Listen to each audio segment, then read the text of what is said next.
Right, Nana? So new topic is probability. So statistics లో next unit నానా మనం already statistics లో ఇప్పటిదాకా బేసిక్స్ కంప్లీట్ చేసాం. Methods of standard tendency, dispersion, అలాగే కోరిలేషన్, రిగ్రెషన్. సో ఇవన్నీ కంప్లీట్ చేసాం. దానిలో చేంజ్ ఆఫ్ ఆరిజిన్ స్కేల్ కూడా కంప్లీట్ చేసాం నాన్న. So next topic is probability. So కొంతవరకు ఇది మీకు మేబీ ఇంటర్మీడియట్ లో ఉంటుంది, మ్యాథమెటిక్స్ లో, అలాగే 10th క్లాస్ లో కూడా కొంత పార్ట్ అనేది ఉంటుంది. సో కంటిన్యూ చేద్దాం దాన్ని. సో జస్ట్ చిన్న టెక్నిక్ నాన్న, ఇది కూడా అంతే. సో చిన్న టెక్నిక్ ద్వారా మనం ఒక ఎస్టిమేట్ చేయడం ఇది కూడా. సో స్టాటిస్టిక్స్ అంటేనే ఎస్టిమేట్. సో మనం ఆల్రెడీ స్టార్టింగ్ క్లాస్ లో నేర్చుకున్నాం. సో ఎలా ఎస్టిమేట్ చేస్తాం, సిచ్యువేషన్స్ ని బట్టి ఎలా ఎస్టిమేట్ చేయాలి అనే దాని గురించి మనం చూద్దాం. సో అందరూ కూడా నీట్ గా నోట్స్ రాయండి. చెప్తాను, ఇంపార్టెంట్ పాయింట్స్ చెప్తాను, నోట్స్ రాసుకోండి. దీనికి introduction point number 1.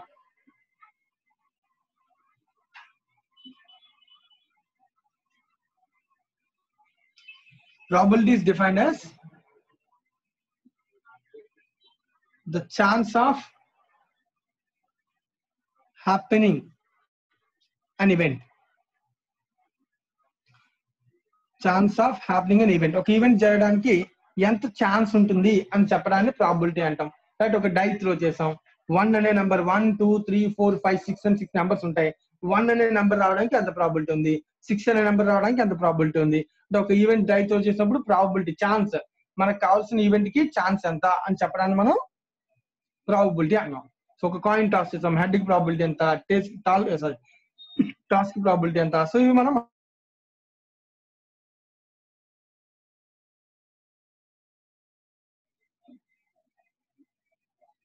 there are 2 types of probability.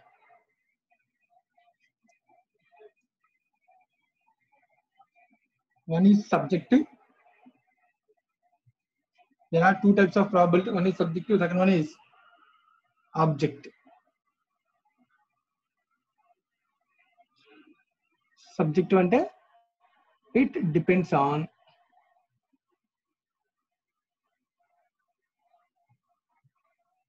judgment.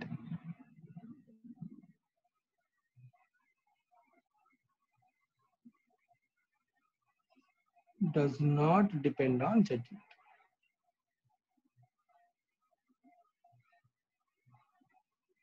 So దీన్ని మనం ఎలా అర్థం చేసుకోవచ్చు అంటే, ఫర్ ఎగ్జాంపుల్ ఒక క్రికెట్ మ్యాచ్ జరుగుతుంది. రఘురామ్ని అడుగుదాం. రఘురామ్ని కాదు, చిన్న పర్సన్ చెప్తా. మణికంఠ, జట్ల మణికంఠ. చెప్పు మణికంఠ, నేను క్వశ్చన్ అడుగుతున్నాను. నేను for example India Pakistan cricket match జరుగుతుంది. మ్యాచ్ జరుగుతుంది. సో ఎవరు నెగ్గుతారని అడిగాను. ఎవరు నెగ్గుతారు? ప్రాబిలిటీ ఉంది సార్, 1/2 సార్. 1/2 ఛాన్స్ అని నువ్వు అంటున్నావు. కానీ నేనైతే కనుక ఏం కోరుకుంటానంటే ఇండియా నెగ్గాలని కోరుకుంటాను. చెప్పలేం కదా సార్, మనం కాన్ఫిడెంట్ గా చెప్పలేం. అలా చెప్పలేకపోతే కనుక తీసుకొని అబ్జెక్టివ్ ప్రాబిలిటీ. ఇద్దరికి ఛాన్స్ ఇస్తే అబ్జెక్టివ్ ప్రాబిలిటీ అన్న. అలా కాకుండా ఒక పర్సన్ కి స్పెసిఫిక్ గా నేను అంటాను, సో నాకు ఇంట్రెస్ట్ ఇండియా నెగ్గడం, సో దానికి ఎక్కువ బయాస్నెస్ ఇస్తాను. నేను బయాస్నెస్ ఇచ్చి ఒక జడ్జిమెంట్ చెప్పాను అనుకో, it is called subjective probability. Without any bias. So biasness కానీ నీ ఇన్వాల్వ్మెంట్, జడ్జిమెంట్ ఇన్వాల్వ్మెంట్ లేకుండా సో ఆబ్జెక్టివ్ గా చెప్తే కనుక it is called objective probability. So మనం డిస్కస్ చేసేది కేవలం దీని గురించి. సో దీని గురించి అసలు కావాలి. ఓకేనా? So before going to calculate ఈ ఛాన్స్ ఆఫ్ హ్యాపెనింగ్ అనేది క్యాలిక్యులేట్ చేయడానికి ముందు సో చిన్న చిన్న టర్మ్స్, వర్డింగ్స్ మనం నేర్చుకోవాలి. సో జాగ్రత్తగా అబ్జర్వ్ చేయండి, విత్ ఎగ్జాంపుల్స్ చెప్తాను. సో చిన్న చిన్న టర్మ్స్ నేర్చుకుందాం. So first one is experiment.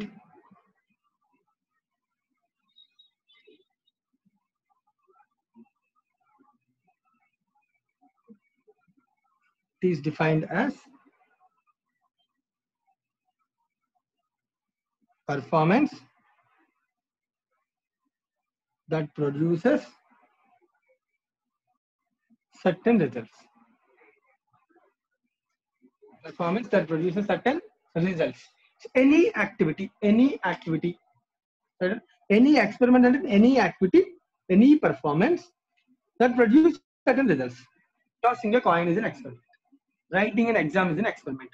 Throwing a die is an experiment. Playing cards is an experiment. Anything.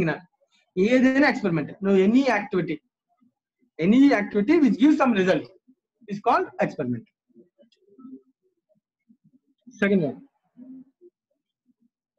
ఇది ఇంపార్టెంట్ థింగ్ అని జాగ్రత్తగా అబ్జర్వ్ చేయాలి. Random experiment.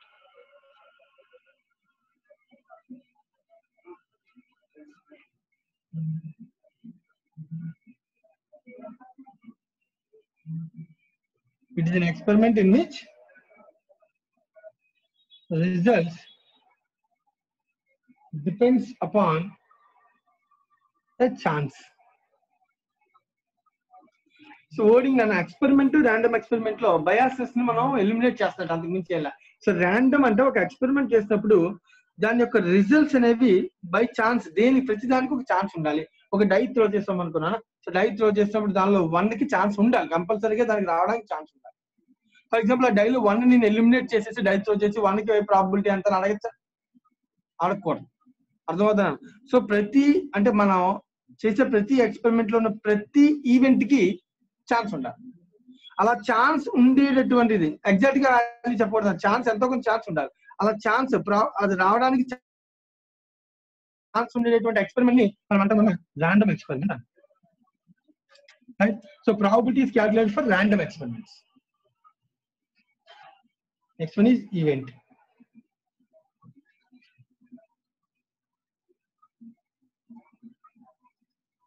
The results of a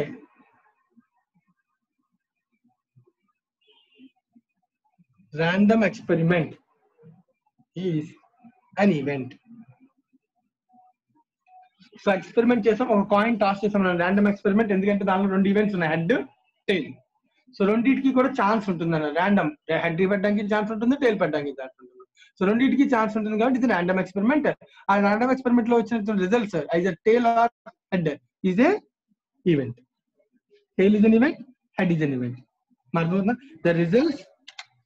The results of a random experiment is an event. So these events lo malli events are of 2 types. First one is simple events,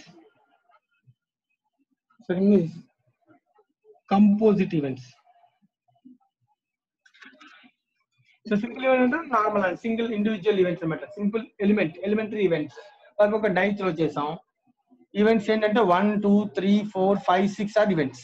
1 పడచ్చు, 2 పడచ్చు, event అన్న. 2 dice throw చేసాం. 2 dice at a time throw చేసి what are the events, ఏమేమి events జరగచ్చు అని question అడిగాం.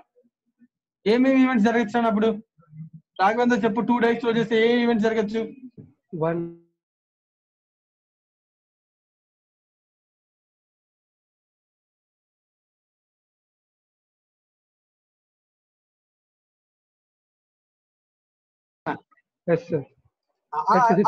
అవి ఏమవుతాయంటే కాంపోజిట్ ఈవెంట్స్ అంటాం. ఒక 2 కాయిన్స్ ని టాస్ చేసాం, ఏమేమి రావచ్చు? Head tile. So different combinations రావచ్చు కదా.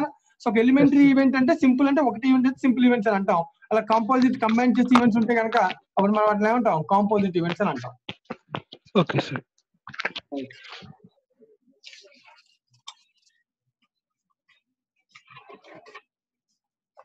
నెక్స్ట్ వర్డ్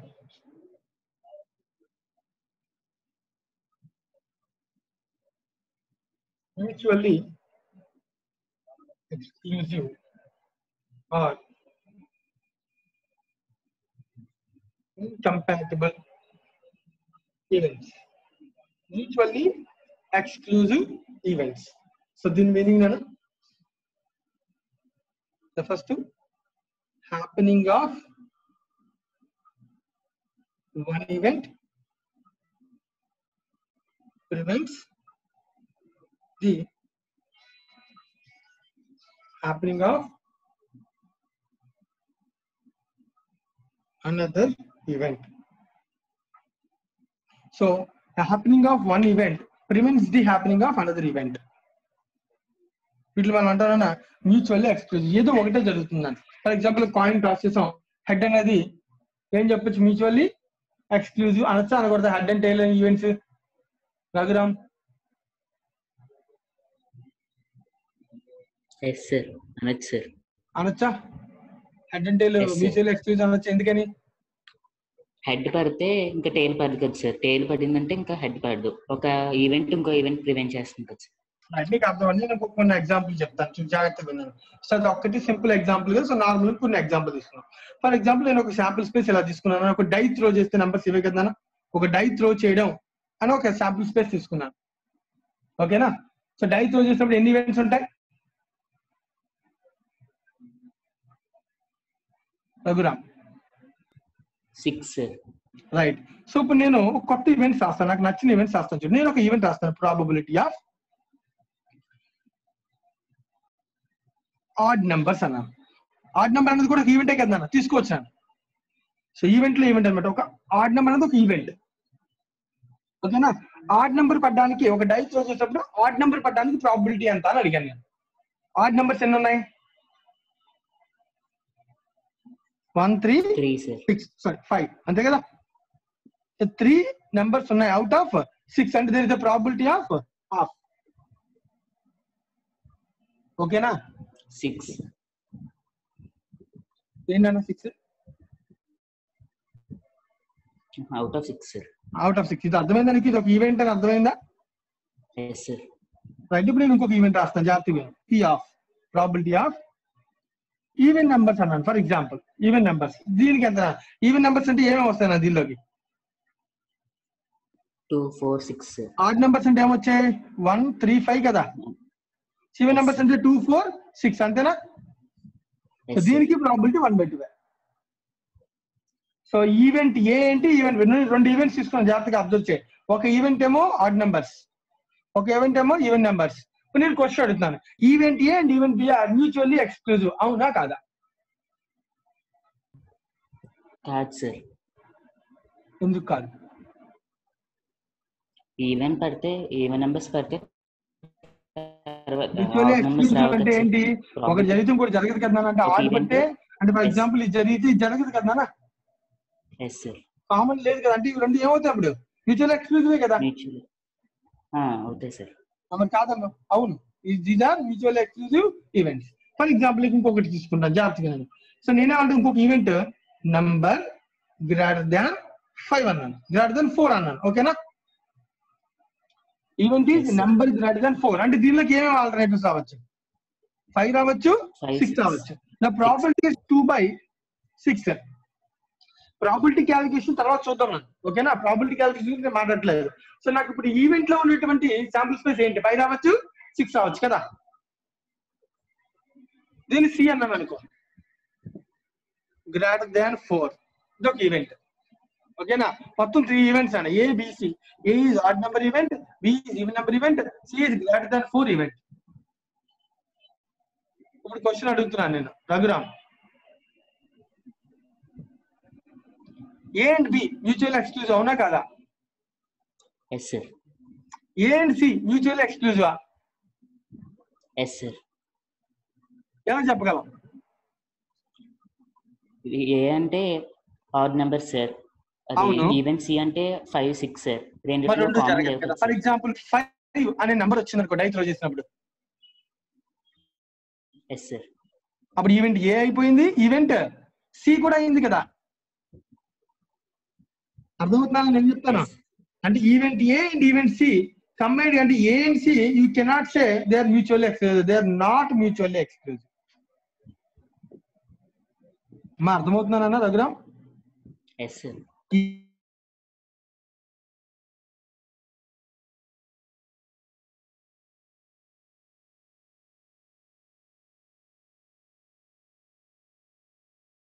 చూసుకోవాలన్నా జాగ్రత్తగా. అలాగే నెక్స్ట్ బిఎన్సి, బిఎన్సి అన్న సేమ్ సార్. ఏంటి? Not mutual exclusive. Not mutual exclusive. ఎందుకని? అంటే అన్ని కామన్ లేవు కదా సార్. అంటే కామన్ లేవు. ఇక్కడ దీనిలో 6 ఉంది, ఇక్కడ కూడా 6. అంటే 6 అనే ఈవెంట్ పడింది అనుకో ఫర్ ఎగ్జాంపుల్ మనకి, అంటే ఈవెంట్ సాటిస్ఫై అవుతుంది, ఈవెంట్ సాటిస్ఫై అవుతుంది. బట్ ఈ రెండు ఈవెంట్స్ మనం అనొచ్చా మ్యూచువల్ ఎక్స్క్లూజివ్ అని? అనలేం. మీనింగ్ అర్థమవుతుంది కదా. సో కాబట్టి ఈవెంట్స్ ని కొంచెం జాగ్రత్తగా అర్థం చేసుకోవాలి మనం. సో ఈవెంట్స్ ని అర్థం చేసుకుని ఒక ఈవెంట్ కి ఇంకో ఈవెంట్ కి రిలేషన్ లేకపోతే, అంటే ఒక ఈవెంట్ అయితే ఇంకో ఈవెంట్ జరగకపోతే మాత్రమే మనం వాటిని మనం అంటాం మ్యూచువల్లీ ఎక్స్క్లూజివ్ ఈవెంట్స్ అంటాం. So one event prevents the happening of another event. ఓకేనా? Right, next one.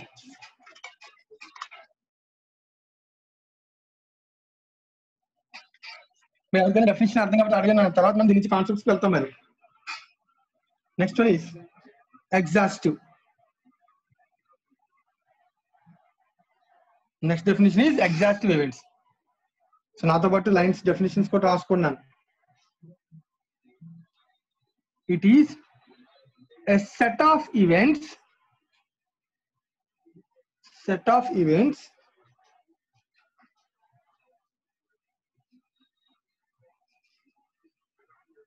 said to be exhaustive if one of them must occur necessarily. One of them must occur necessarily. The total probability of exhaustive events is 1. జాగ్రత్తగా observe చేయాలని నేను చెప్తున్నాను. First of all ఒక events ని exhaustive అని అనాలంటే మనం ఒక సెట్ ఆఫ్ ఈవెంట్స్ ని కన్సిడర్ చేయాలి.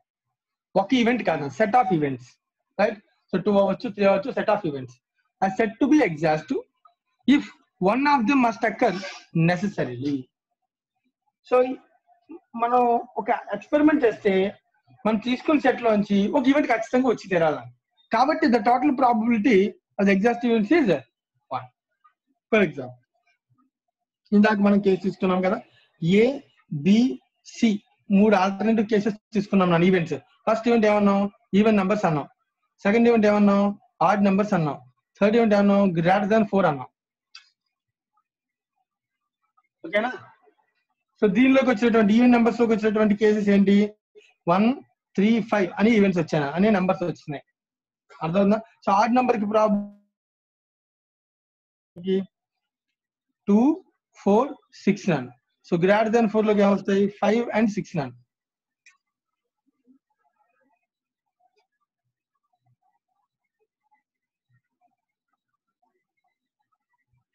సో మీరు ఈవెంట్ లో ఆడ్ నెంబర్స్ రివర్స్ లో రాశారు సార్. పర్లేదు, సీక్వెన్స్ ఏబి అని బి అని నాతో ఇష్టం. మనం దీని నుంచి కాంబినేషన్ చెప్పండి, జాగ్రత్తగా ఆలోచించాను. సో క్వశ్చన్ ఏం అడుగుతున్నా అంటే, నేను జాగ్రత్తగా అబ్జర్వ్ చేయండి.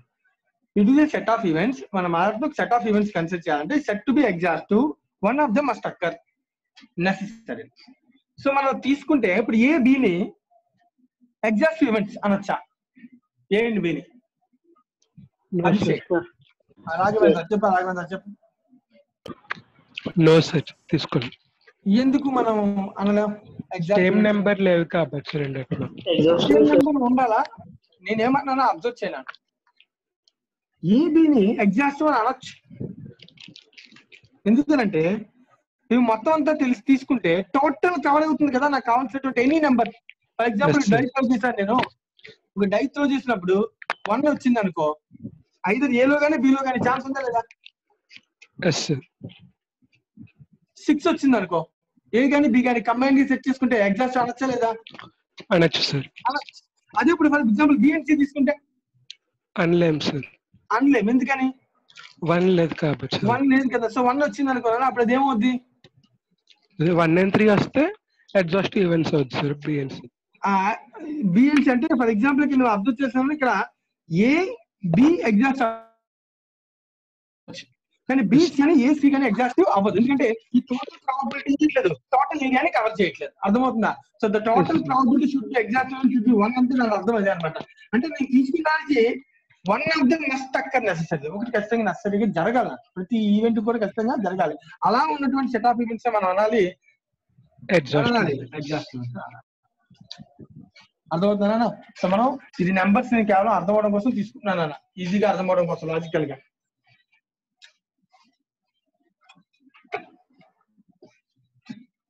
నెక్స్ట్ వన్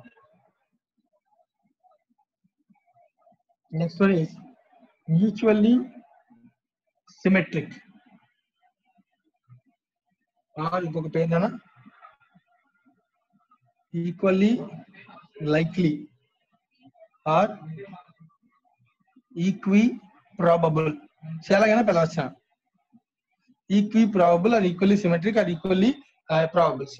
సో ఏ పేరుతోనే పిలవచ్చు. వీటిలో మనం ఈవెంట్స్. ఈ events mutually symmetric or equally likely events. So ఇది ఆల్రెడీ మనకు తెలిసిందే. సో అభిషేక్ చెప్పు, జనరల్ గా చదువుకుని ఉంటాం ఇంతకు ముందు. What is men by equally likely events?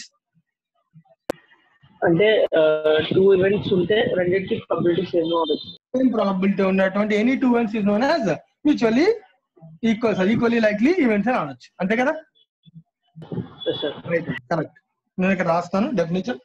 Events of A random experiment said to be equally likely when